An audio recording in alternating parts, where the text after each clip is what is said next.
Hey everybody! Welcome back to the channel, guys. We are headed to Ford's Theater. We have not yet made it there, and we're really excited to see a vintage classic theater, and of course where Lincoln was assassinated. Absolutely, yes. We have our own little walking tour today, so let's head that way. I don't know if they allow video or photography, so we'll do the best we can. When we get there, we'll find out what we're allowed to film and show you. Yes. Let's go. Let's go. I believe the National Park Service owns this museum. That's right. You do have to have a time ticket. You can purchase the day of. If you purchase the day of, you have to purchase in person. Yeah, you gotta go to the box office. Yeah. And they are $3.50? Yeah, they're $3.50 a piece. There are different options. You can do a guided tour, but $3.50 will allow you to get in there and walk with your own self-guided. Yeah. We are headed to the metro. We have about a half-a-mile walk to the metro, and then we're gonna zip on over there. Let's do it. This was on my bucket list, and I'm glad we're finally making it. Yeah, me too.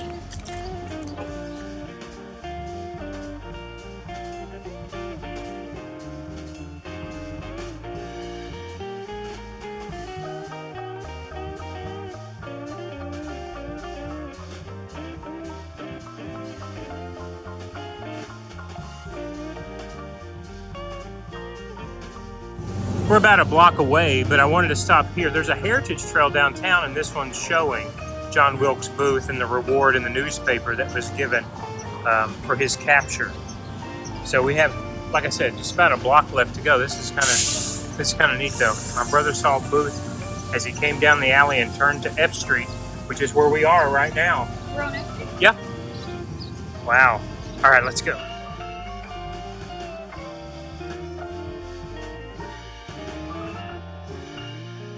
All right, we are here.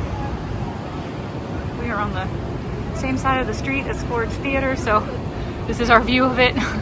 And there is quite a long line of people in line to get tickets, so I hope we all make it in. There's the sign. Just out of curiosity, across the street we have Ford's Theater Center for Education and Leadership and Lincoln's Waffle Shop. Ford's Theater was originally built as a church in 1833 and was later converted into a theater by John T. Ford in the 1860s. It became infamous on the night of April 14, 1865, when President Abraham Lincoln was assassinated there by John Wilkes Booth during a performance of Our American Cousin. After the tragedy, the theater was closed, repurposed as office space and a warehouse, and then eventually restored. Today, it operates both as a working theater and as a historical site honoring Lincoln's legacy. As we're walking up, this is just neat. These are the original exit doors, and to think that John Wilkes Booth, just popped out of here and ran straight up, I'm not sure if you can see it, onto F Street there and turned right, which is exactly the way we came down. It's just, to that marker? Yeah, that's just so cool. National Medal of the Arts. President of the United States, National Medal of the Arts for Ford's Theater Society. You guys do not have tickets, box office to left.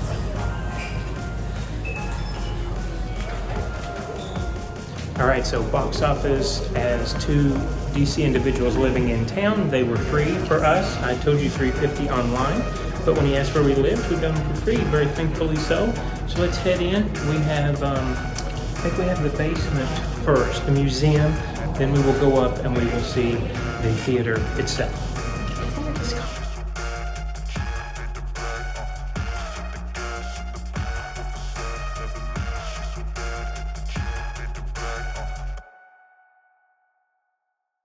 I'm not sure. Knife, and case, brass knuckles, and artillery goggles.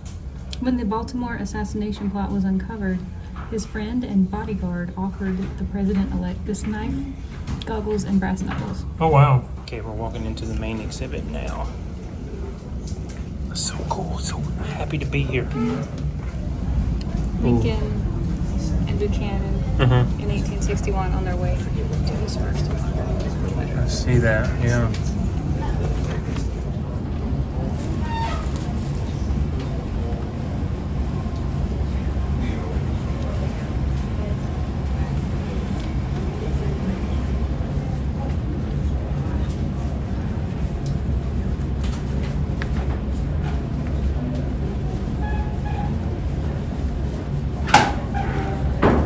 Here's a recreation of the White House on what it looked like the day that President Lincoln was inaugurated.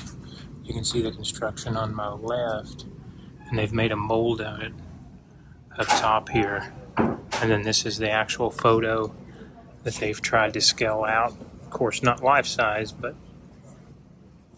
I guess as close as they can. This is Lincoln's. This is what the White House looked like on Lincoln's first inauguration. See the construction on your left? That's what I was just telling the camera. So they've tried to show you how it was being constructed, and then this is the photo that's been overlaid to kind of give you a perspective here. I just wanted to put the Washington Monument on construction on hold Uh-huh. for a lot of reasons. Okay. Running out of funding and Yeah. the Civil War. But he did not want to stop construction on the Capitol because he wanted to make it look like the Union was going to move forward, Ah, wow, okay. that it wasn't collapsing. Look at this, guys. 1863 flocks of geese and pigs roamed traffic on Pennsylvania Avenue. Look at the reflecting pool and what it looks like. And then think about our video that we had at the National Mall.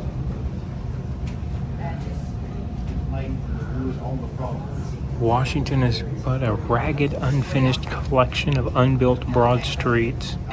It says here that Lincoln included in his cabinet his political rivals and opponents after he won the election. He was not worried about them eating him up. He said they would be just as likely to eat each other up. Oh, wow. There's a list of... This is a quilt made in 1864, or for the 1864 Sanitary Fair, and it's signed by many well-known politicians. George B. McClellan should be... Is that him? I think so. Oliver Wendell Holmes is the top left. That one? Although we can't really see it. That one's a little bit...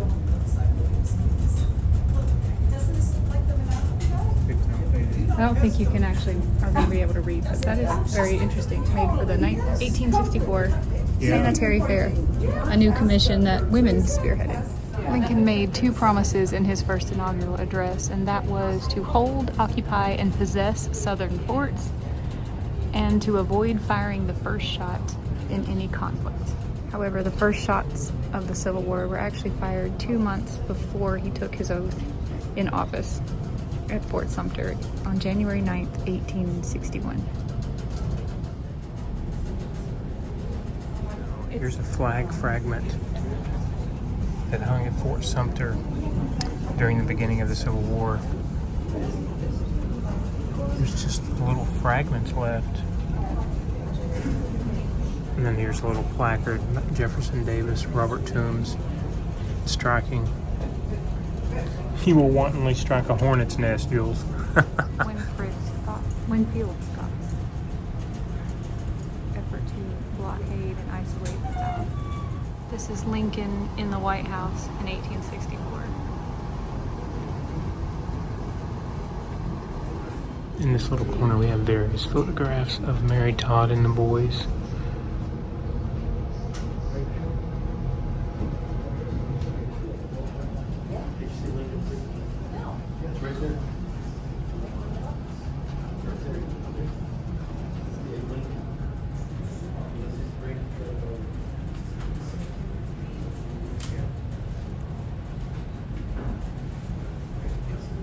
This is interesting. Up top, you have Stephen Douglas and a photograph of Mary Todd, and it says she was actually courted by Stephen Douglas before they became presidential nominee enemies. And here's pictures of the boys as well. There's Tad, Willis, and there's William.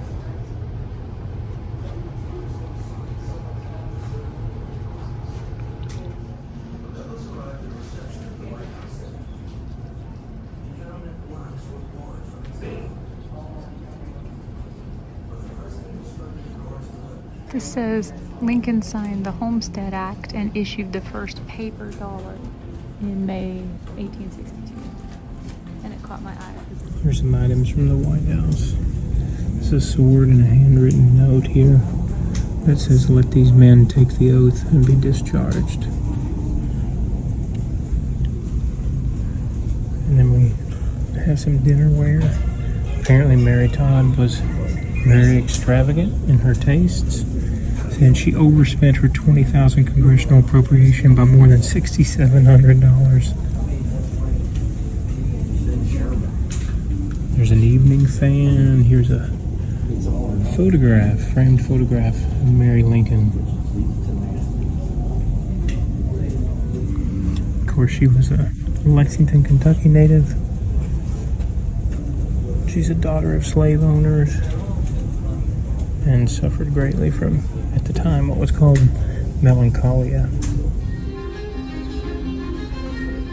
In his annual message to Congress, delivered on December 1st, 1862, exactly 1 month before his Emancipation Proclamation, Abraham Lincoln declared, "We cannot escape history. The fiery trial through which we pass will light us down in honor or dishonor to the latest generation." Lincoln's own fiery trial was far from over. The enactment of the Emancipation Proclamation on January 1st, 1863 would be the turning point in the tide of the war and in the meaning of the war.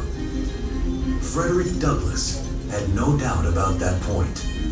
The mission of the war was the liberation of the slaves, as well as the salvation of the Union. Frederick Douglass was a former slave who had purchased his freedom and started his own abolitionist newspaper. He welcomed the proclamation and its call for free blacks to join in the fight for their freedom. But he criticized Lincoln's reluctance to recruit them from the start. Once let the black man get upon his person the brass letters U.S. Let him get an eagle on his button and a musket on his shoulder and bullets in his pocket, and there is no power on earth which can deny that he has earned the right to citizenship in the United States. In 1863, Lincoln and Douglass met for the first time. Douglass complained to the president that black soldiers were paid $7 a month, compared to $13 for white soldiers. Lincoln was sympathetic, yet he didn't hesitate to remind Douglass how many people opposed even the idea of African American troops, and that he was taking a significant political risk. But the president assured Douglass that pay inequities would be addressed over time. On the equally sensitive issue of commissioning black officers, Lincoln said he would sign any commission sent to him. And while he hesitated to engage in reprisal killings, the president agreed that the brutal treatment accorded black soldiers captured by Confederates could not go unpunished. The two men parted that day with a promise to meet again. Following their meeting, Douglass took Lincoln at his word and worked tirelessly to help recruit 180,000 black soldiers, including 2 of his own sons, to serve in Union armies. More than 30,000 would make the supreme sacrifice. Their valor challenged racist notions and changed the face of the war. Over the next 2 years, Abraham Lincoln and Frederick Douglass would meet twice more. Their final encounter took place following Lincoln's second inauguration. When Douglass arrived at a reception at the White House that evening, he found that blacks were barred from attending. But the president instructed the guards to let him pass, calling out, "Here comes my friend, Douglass."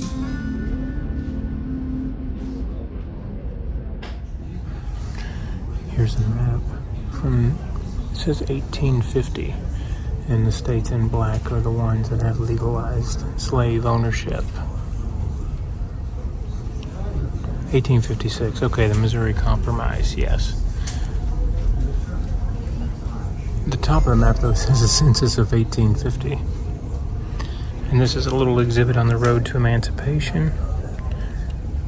Of course, one of the reasons why Kentucky mainly stayed neutral was because Jefferson Davis and Lincoln were both from Kentucky, although their major cash crop at the time was tobacco. They had less slaves overall as a state than the further southern states. He welcomed the proclamation and its call for free blacks. So this is an artistic copy of his speech, but turned into a photograph. From the start. 1865. This is a letter written by Abraham Lincoln, dated April 30th, 1864, ordering the exchange of Confederate and U.S. prisoners. It reads, "Let H.H. Brogdon, now in prison at Fort Delaware, be sent to Major Mulford at City Point, to be exchanged for any one of the same rank held by a prisoner of the rebels." Very tiny piece of the letter there. Here's a pardon letter signed by Abraham Lincoln, dated 1864, for John N. Still. You can see his signature right there. It's really neat. This is a letter by Lincoln to Henry W. Hoffman, the collector of customs at Baltimore. And last, in this little alcove, is a handwritten letter to William Fessenden. The text is a request to place $25,000 as appropriated in an act to encourage immigration. And again, right there's his signature. Here is a decorative poster, 1927, commemorating the Gettysburg Address. Wow, it's beautiful. And you can see in the corner here, I'm going to show you, they've got a temperature and humidity sensor in here. See that? That's really neat. Beautiful. Okay, here as we're finishing the museum, it says a small pistol. So this is a replica of the pistol and the ball that shot Lincoln. Of course, we saw it at the National Health and Medicine Museum, the actual bullet. But there's the discharged ball. And then here's the small pistol he hid in his pocket. The real gun's over here. The real gun's over here. Very, very small gun is the one that killed Abraham Lincoln with a single shot. 44 caliber pistol made by Henry Derringer of Philadelphia. And down here, let me show you the pistol a little bit better. Down here is a modern version of a 44 caliber ball. Next, we have some artifacts. I just took photos of them, but I'll tell you what they are. This is a Bowie knife and case that belonged to George Aderott and was used as evidence during his trial. They were found during the course of investigation at the Kirkwood Hotel. John Lee, one of the investigating police officers, testified at the trial. Between the sheets and mattresses, I found this large Bowie knife. This medical kit was used by Dr. Samuel Mudd at the time he administered aid to Lincoln's assassin, John Wilkes Booth. Though Mudd protested his innocence, he was sentenced to life in prison and sent to the Dry Tortuga Islands in Florida. In 1867, there was an outbreak of yellow fever at the prison. When the prison doctor died, Mudd took over the position, halting the spread of the disease. In 1869, President Johnson pardoned Mudd, Edmund Spangler, and Samuel Arnold. This revolver was used by Lewis Powell during his assassination attempt on Secretary of State William Henry Seward. Inside the Secretary's house, Powell had a confrontation with Seward's son, Frederick. When his gun misfired, Powell struck Frederick several times with the pistol, fracturing his skull. Frederick remained in a coma for days but survived the attack. The revolver was used as evidence during Powell's trial. This rope was found in Edmund Spangler's room during investigations following Lincoln's assassination. This reward poster was believed to have been put out on April 20th, 1865 by Secretary of War Edwin Stanton, the The poster misspells Harold's name as Daniel, Harrold. This pickaxe was seized from Lewis Powell on the night of his arrest. After hiding for 3 days, Powell arrived at Mary Surratt's boarding house at 11:00 p.m. on April 17th. Investigators were interviewing Surratt when Powell knocked on the door, claiming he had been hired to dig a ditch. The officer asked Surratt if she recognized Powell. She replied, "Before God, I do not know this man and have never seen him." This day book was used by John Wilkes Booth during his 12-day flight. The book, printed and sold in St. Louis, opens with 24 pages of reference almanac information, tide charts, train schedules, and meteorological data. Blank pages are headed with printed dates from Saturday, June 11th through Thursday, December 29th. Booth was in the habit of using these pages for notes and letters. Numerous pages are missing. This is Mary Surratt's boarding house, 604 H Street, circa 1890 to 1910. By 1864, the tide of war was shifting towards the Union side. A group of Confederate supporters, led by John Wilkes Booth, began to plan a scheme to assure Southern victory by kidnapping the president. The conspirators met at Mary Surratt's boarding house less than a mile from the White House. These photographs carried by Booth at the time of his capture are his fiancée Lucy Hale and 4 actress friends, Alice Gray, Effie German, Fanny Brown, and Helen Western. Lucy Hale was the daughter of Senator John P. Hale of New Hampshire, a well-known abolitionist. This is the boot and spur worn by John Wilkes Booth when he arrived at Dr. Samuel Mudd's house on April 15, 1865, in need of medical care for an injured leg. Mudd cut the boot to remove it from Booth's swollen ankle.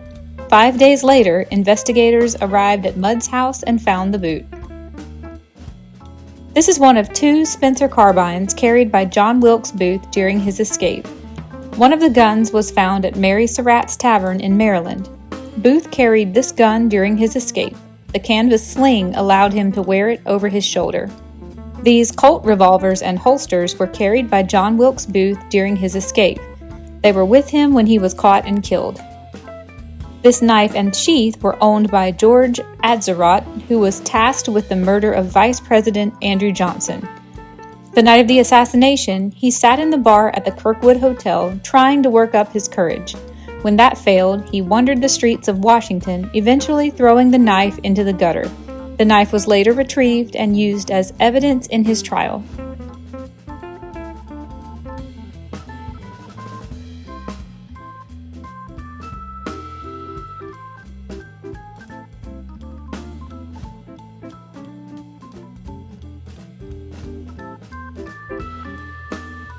Okay, I gotta show this. This is a custom Brooks Brothers coat, and Brooks Brothers became a name. They were the first outfitter of President Lincoln. I think there's been 6 other presidents now that have been outfitted by Brooks Brothers, and it was because of his dimensions, how long that he was. Brooks Brothers was the first company to create suit separates, and in doing so allowed President Lincoln to have more appropriate suiting. This playbill is from the April 14, 1865 performance of Our American Cousin. These were turned over to police and the glasses were returned to the finder as a souvenir of the event. Mrs. Lincoln's opera glasses and case were found in the presidential box following her husband's assassination. Okay, so we started in the basement. Now we're walking up and out. I'm excited for this. I'm just going to keep it rolling.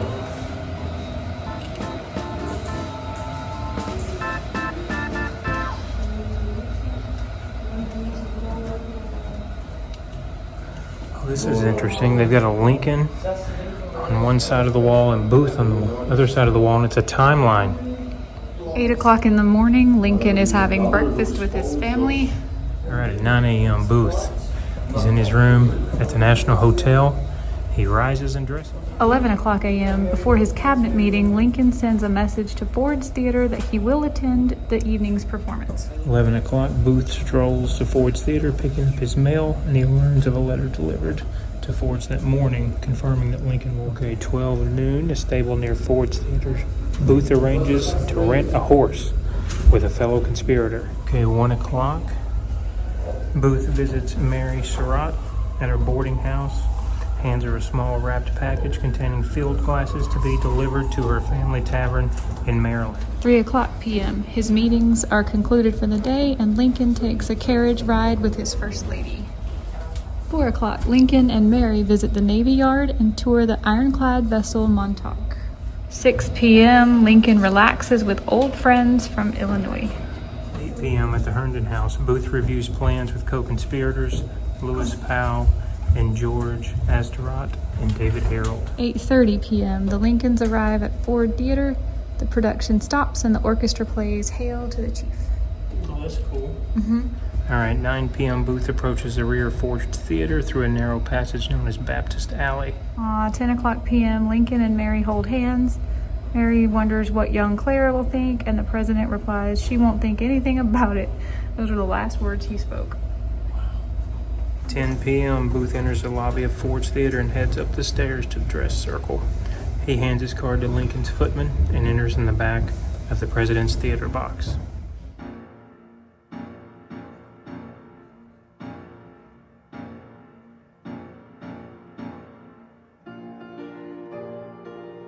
On the evening of April 14, 1865, just days after the Civil War ended, President Abraham Lincoln attended a play at Ford's Theater in Washington, D.C. titled Our American Cousin.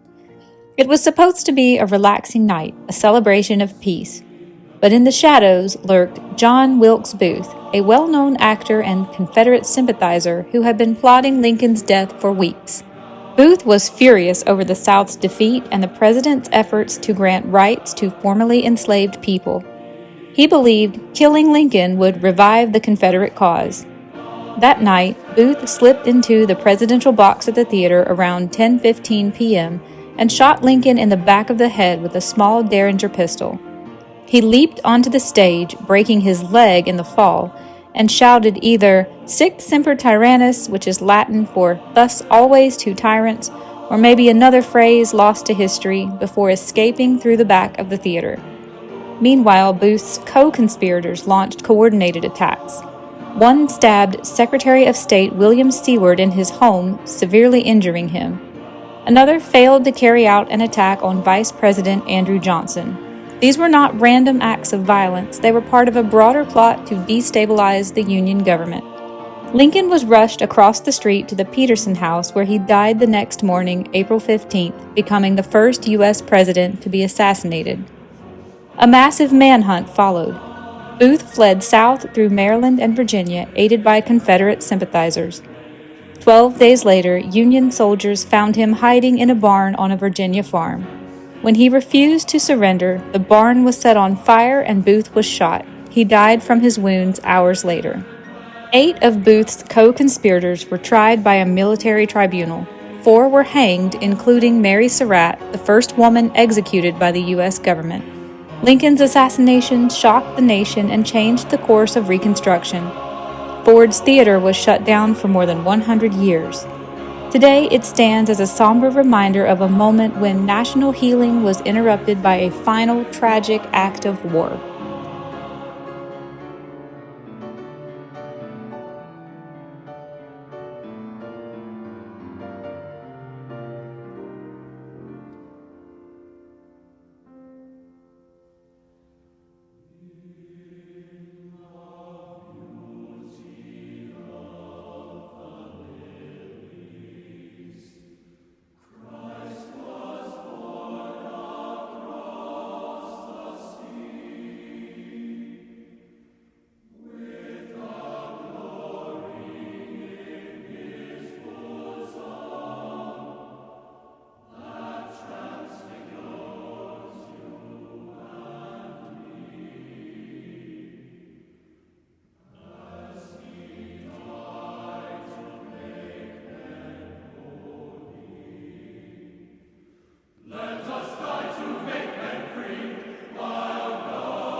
Okay, as we walk out the theater after the show, right here is the row house that President Lincoln was taken to, where he was worked on and survived for 9 hours before passing away in the early morning hours of the next day. There was apparently over 1,700 people in the street here waiting to see what the result was of President Lincoln.